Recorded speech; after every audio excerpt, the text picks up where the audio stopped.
नमस्कार शिवाय दोस्तों, हर हर महादेव। स्वागत है आपका मेरे यूट्यूब चैनल रुद्र शक्ति दर्शन में। आशा करता हूं कि आप सभी स्वस्थ कुशलता से होंगे। दोस्तों, आज आप लोगों को मैं गरुड़ पुराण में वर्णित वैतरणी नदी के बारे में कुछ तथ्य बताऊंगा, जिससे कि सभी को ज्ञान हो जाएगा कि वास्तविकता क्या होती है मृत्युपरांत। दोस्तों, वैतरणी नदी जो होती है वो एक ऐसी महा भयंकर नदी है जिसको देखते ही जो पापात्मा होती है वो चिल्लाने लगती है और त्राही त्राही करने लगती है।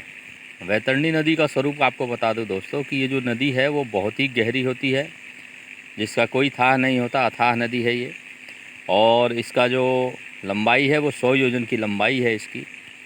और इस नदी का जो तापमान होता है दोस्तों, ये खून, मवाद और पीप से बनी हुई नदी है, और इस नदी का जो तापमान होता है वह 12 सूर्य के समान इसका ताप होता है।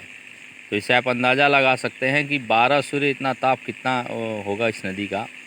कई ज्वालामुखी इतना इसका ताप है, और बहुत ही रौद्र रूप धारण कर लेती है जब ये पापात्मा को देखती है ये नदी।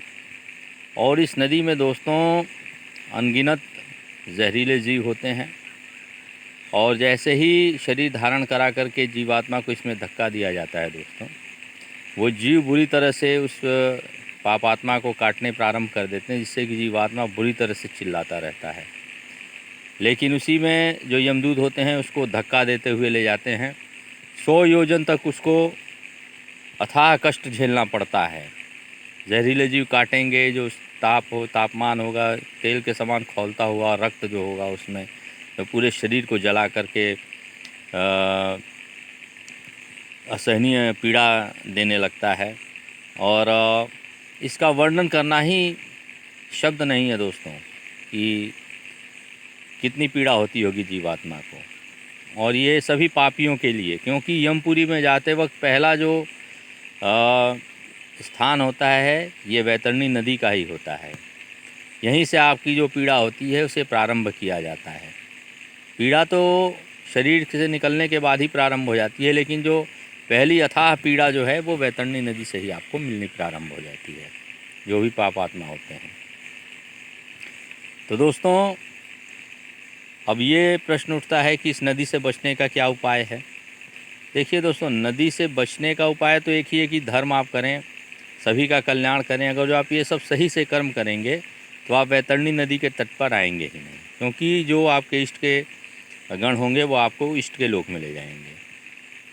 और बाई चांस कभी आपने किया हुआ है पाप, तो एक ही उपाय इसका होता है दोस्तों कि या तो आप मृत्यु से पहले गौदान ले लीजिए, और गौदान अगर जो नहीं ले पाते हैं अपने जीवितोपरांत, तो आपके जो वंशज हैं वो आपको 12वीं, आप जब मृत्यु हो जाती है तो आपके 12वीं के दिन एक गौ लेकर के आपको संकल्प किया जाता है, जिससे कि आप उसी गौ की पूंछ पकड़ के वैतरणी पार करते हैं। जब आप उस गौ की पूंछ पकड़ के वैतरणी पार करते हैं तो उस नदी में उपस्थित कोई भी जीव आपको हानि नहीं पहुंचाता, और आप उसी तरफ पूंछ पकड़ करके 100 योजन की दूरी तय कर लेते हैं।